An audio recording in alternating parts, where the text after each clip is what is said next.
لله نحمده ونستعينه ونستغفره ونعوذ بالله من شرور أنفسنا ومن سيئات أعمالنا من يهده الله فلا مضل له ومن يضلله فلا هادي له وأشهد أن لا إله إلا الله وأشهد أن محمدا عبده ورسوله أما بعد أعوذ بالله السميع العليم من الشيطان الرجيم بسم الله الرحمن الرحيم يا أيها الذين آمنوا اتقوا الله حق تقاته ولا تموتن إلا وأنتم مسلمون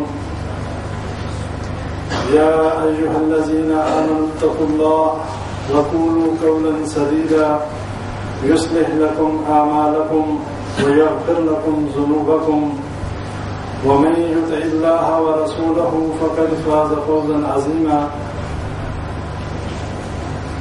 رب اشرح لي صدري ويسر لي أمري واحلل عقدة من لساني يفقهوا قولي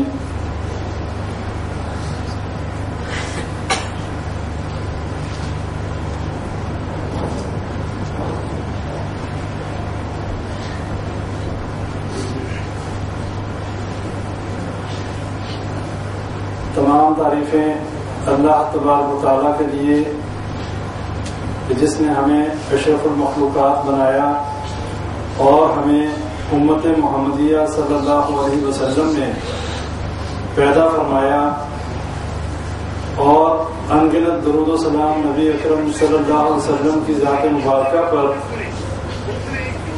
کہ نبی اکرم صلی اللہ علیہ وسلم جو کہ امام الانبیاء خاتم النبیین اور تمام انبیاء کے سردار تمام مخلوقات کے لیے نبی بنا کر بھیجے گئے اور ان کی زندگی جو ہے ہمارے لیے بہترین نمونہ ہے. اللہ تبارک و تعالیٰ نے قرآن مجید میں یہ بات ذکر فرمائی لقد کان لکم فی رسول اللہ اسوۃ حسنہ کہ یقینی بات ہے، یہ آزمائی ہوئی بات ہے، یقیناً نبی اکرم صلی اللہ علیہ وسلم کی زندگی ہمارے لیے بہترین نمونہ ہے. اور پچھلے دروس جن موضوعات پر ہو چکے صرف بھائیوں کی یاد دہانی کے لیے ہم عقیدہ توحید کو سمجھنے کی کوشش کر رہے ہیں قرآن و حدیث کی روشنی میں. سب سے پہلے ہم نے توحید کی اقسام جو ہیں وہ ہم نے سمجھی اور اس پہ ہمارا درس ہوا کہ توحید کی کتنی اقسام ہیں، توحید ربوبیت کیا ہے، توحید الوہیت کیا ہے اور توحید اسماء و صفات کیا ہے. اس کے بعد ہم نے توحید کی فضیلت کے اوپر ہمارا ایک درس ہوا کہ جو شخص اللہ کے ساتھ شرک نہیں کرتا اللہ نے اس کے لیے کیا انعامات رکھے ہیں اور اس کے لیے آخرت میں کیا فضیلت ہے ان لوگوں کے مقابلے میں کہ جو اللہ کے ساتھ شرک کرتے ہیں. اس کے بعد ہم نے شرک کی اقسام کے اوپر 2 ہمارے دروس ہوئے اور ابھی ہم شرک کے حوالے سے چل رہے ہیں انشاءاللہ. جو پچھلا درس ہوا تھا پچھلے جمعے سے پچھلے جمعے وہ ہمارا تعویذ کے حوالے سے تھا کہ جس کے بارے میں ہم نے یہ بات قرآن و حدیث کی روشنی میں سمجھی تھی. نبی اکرم صلی اللہ علیہ وسلم کی واضح حدیث ہے من تعلق تمیمۃ فقد اشرک کہ جس نے گلے میں کوئی چیز لٹکائی جسے تعویذ کہا جائے، کوئی بھی ایسی چیز کسی بیماری یا کسی خوف سے بچنے کے لیے فقد اشرک اس نے شرک کیا.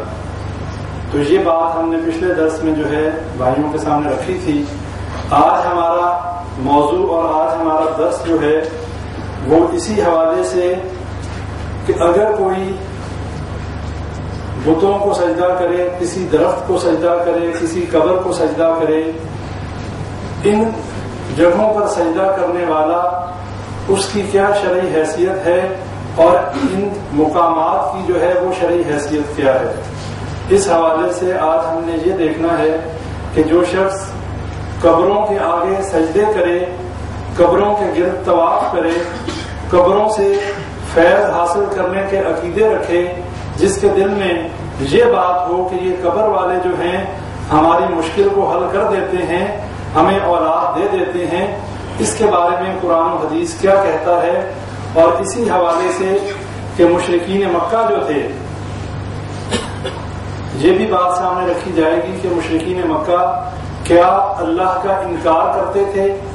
کیا وہ اللہ کو مانتے ہی نہیں تھے، یا وہ اللہ کے ہاں توسل کا جو ہے عقیدہ رکھتے تھے؟ اس کے اوپر تھوڑی سی تفصیلی بات ہوگی۔ ویسے خلاصتاً یہ باتیں آپ کے سامنے رکھی جا چکی۔ ایک حدیث میں نے آپ بھائیوں کے سامنے پچھلے دروس میں رکھی تھی، اس کا حوالہ دینا چاہتا ہوں، ہو سکتا ہے کسی بھائی کو تحقیق کے طور پہ وہ دیکھنی ہو۔ مسند احمد کی ایک حدیث میں نے آپ بھائیوں کے سامنے بیان کی تھی، جس میں ایک واقعہ تھا کہ ایک شخص جو ہے وہ ایک مکھی کی وجہ سے جہنم میں چلا گیا اور ایک شخص ایک مکھی کی وجہ سے جنت میں چلا گیا۔ یہ صحیح حدیث ہے، مسند احمد میں یہ موجود ہے۔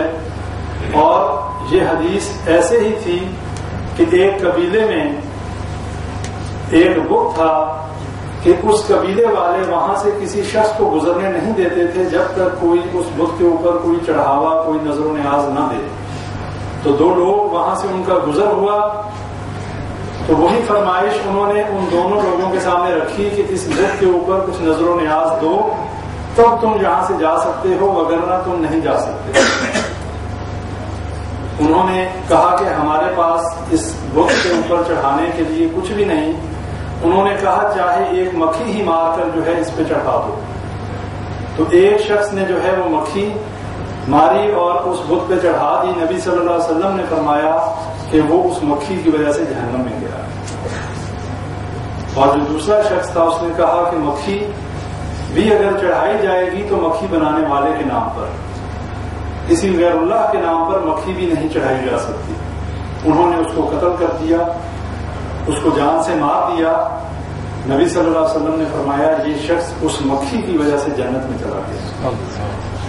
اب یہ سمجھنے کی بات ہے، یہاں پر صرف عقیدے کی بات ہے، یہاں پر مال و دولت یا ایسی بات نہیں کہ کوئی بہت سارا مال و دولت غیر اللہ کے نام پہ دے تو شاید وہ شرک ہے۔ اگر کوئی ایسی بے ضرر چیز، ایسی بے معنی چیز کہ جس کی ہمارے نزدیک کوئی حیثیت نہیں، اگر وہ بھی ہم غیر اللہ کے نام پر دیں گے، اللہ ہمارے دلوں کو دیکھتا ہے، ہمارے مال و دولت کو نہیں دیکھتا۔ اللہ یہ دیکھتا ہے کہ اس کے دل میں تقویٰ کتنا ہے، اس کے دل کے اندر توحید کی دولت کتنی ہے۔ اور اگر رائی کے دانے کے برابر بھی شرک ہمارے اندر ہوا، 100 میں سے 1% چھوڑ کے 0.001% بھی ہمارے دلوں کے اندر شرک ہوا، ہماری نجات نہیں ہے۔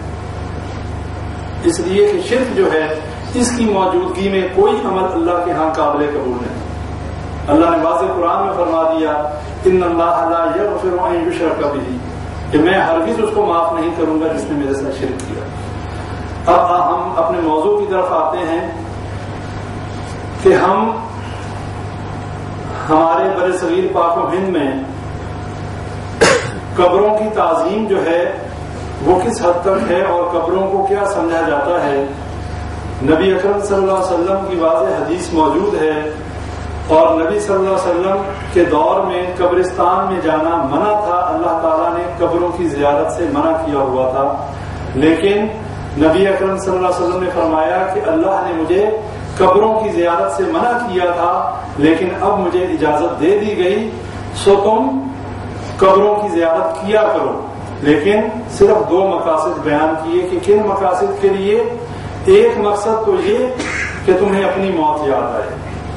جب کوئی قبرستان جاتا ہے، جب کوئی قبرستان کا رخ کرتا ہے تو اسے یہ بات یاد آتی ہے، وہ جگہ دیکھ کر کہ یہ ایسی جگہ ہے کہ جہاں کل کو میں نے بھی آنا ہے، ہو سکتا ہے آج کل یا مہینے بعد یا 1 سال کے بعد میرا بھی یہی ٹھکانہ ہے۔ اور جب ہم قبرستان کی زیارت کریں گے تبھی ہمیں یہ پتا چلے گا کہ ہم نے مرنا ہے، ورنہ دنیا کی رنگینیوں میں، دنیا کی عیش و آرام میں، دنیا کی آسائشوں میں ہمیں کہاں یاد آتا ہے کہ ہم نے مرنا ہے۔ دنیا میں تو ہم یہی سمجھتے ہیں کہ ابھی ہماری زندگی ہی کیا ہے، ابھی تو میں جوان ہوں، ابھی تو 30-35 سال میری عمر ہے، میں تو 60-70 سال کا ہوں گا، پھر دیکھیں گے۔ لیکن ہمیں یہ کس نے گارنٹی دے دی کہ ہم نے 60-70 کا ہونا ہے؟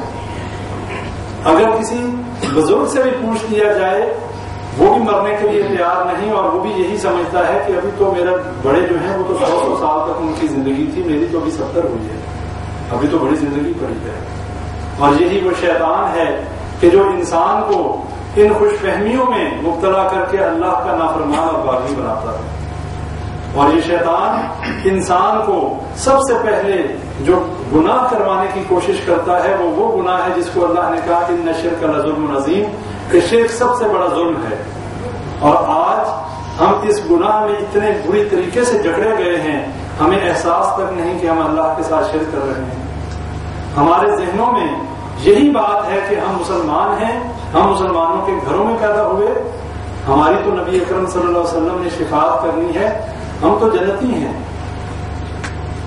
لیکن بھائیوں یہ بات اپنے ذہنوں میں بٹھا لیں کہ شفاعت اس کی ہوگی جو مواہب ہوگا، جس کے سینے میں توحید کی نعمت ہوگی، وہ اس کی سفارش ہوگی۔ جو مشرک ہوا، جو کلمہ پڑھنے کے بعد بھی شرک کرتا رہا، جو مسلمانوں کے گھروں میں پیدا ہونے کے بعد بھی قبروں سے فیض حاصل کرنے کے عقیدے رکھتا رہا، وہ یہ سمجھ لے اس کے لیے سفارش نہیں ہے۔ کیوں؟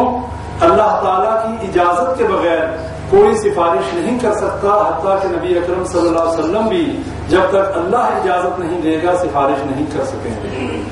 اور جب اللہ کے عرش کے سامنے نبی اکرم صلی اللہ علیہ وسلم سجدے میں گر جائیں گے، جب اللہ اجازت دے گا تو نبی صلی اللہ علیہ وسلم سجدے سے سر اٹھائیں گے، اللہ فرمائے گا محمد صلی اللہ علیہ وسلم آپ مانگیے، آپ کی دعا کو قبول کیا جائے گا۔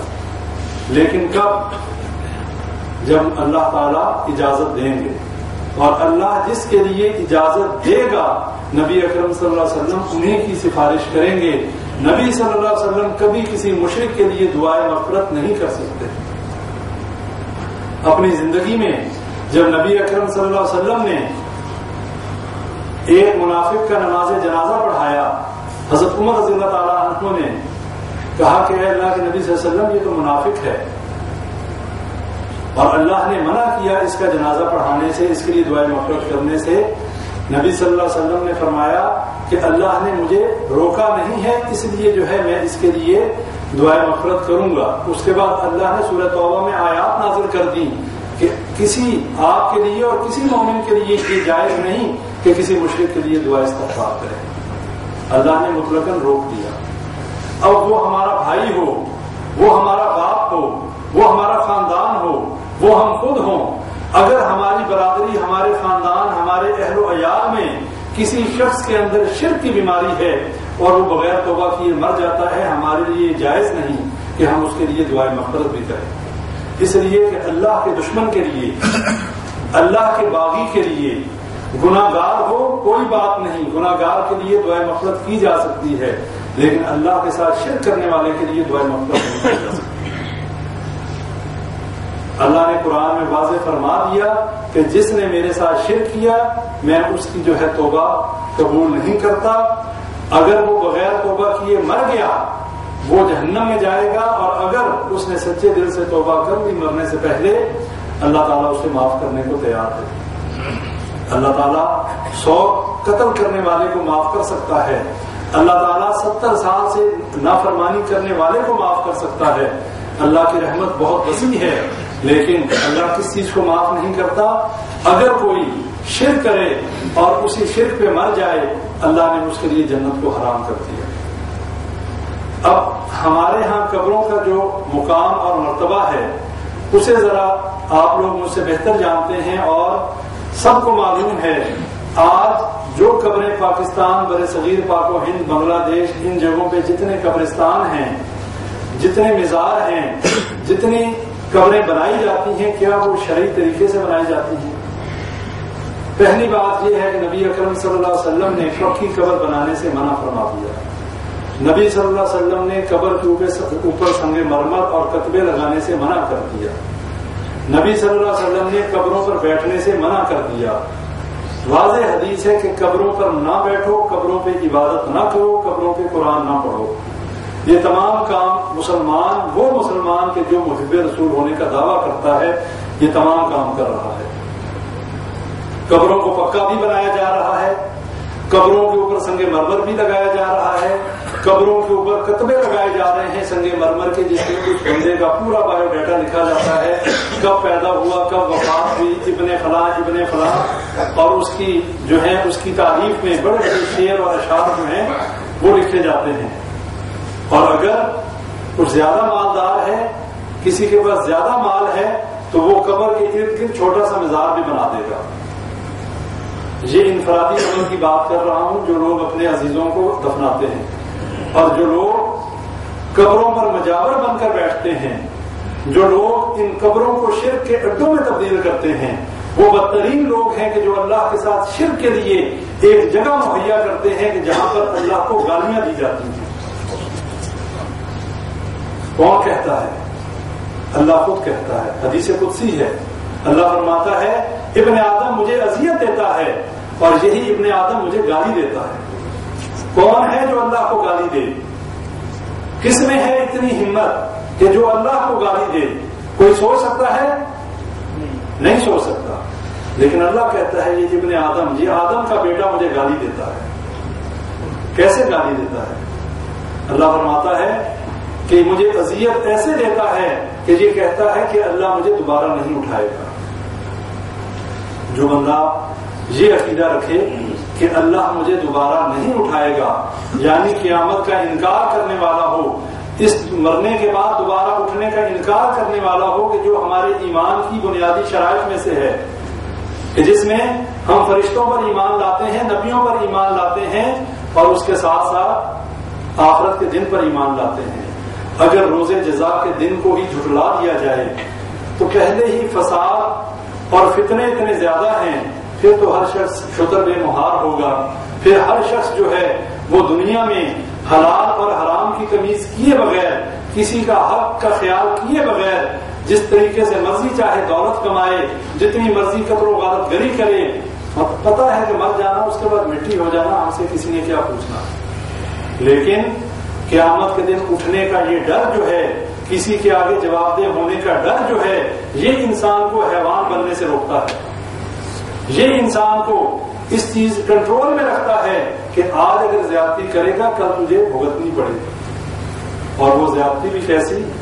انسان تو انسان، اگر ایک جانور قیامت کے دن اللہ کے انصاف کا یہ حال ہوگا، اگر ایک بکری جس کے سینگ نہیں ہیں اور اس کو ایک سینگ والی بکری نے مارا ہوگا، قیامت کے دن اللہ اس بے سینگ بکری کو سینگ عطا کرے گا اور کہے گا اپنا بدلہ لے۔ یہ جانوروں کا معاملہ ہے، اور انسانوں کی جائیدادیں ہضم کر جانے والے، اپنے بہنوں بھائیوں کا حق حرام طریقے سے کھا جانے والے، اپنے بھائیوں کے حقوق کا خیال نہ کرنے والے، وہ یہ سوچ لیں کہ قیامت کے دن انہیں یہ دینا پڑے گا۔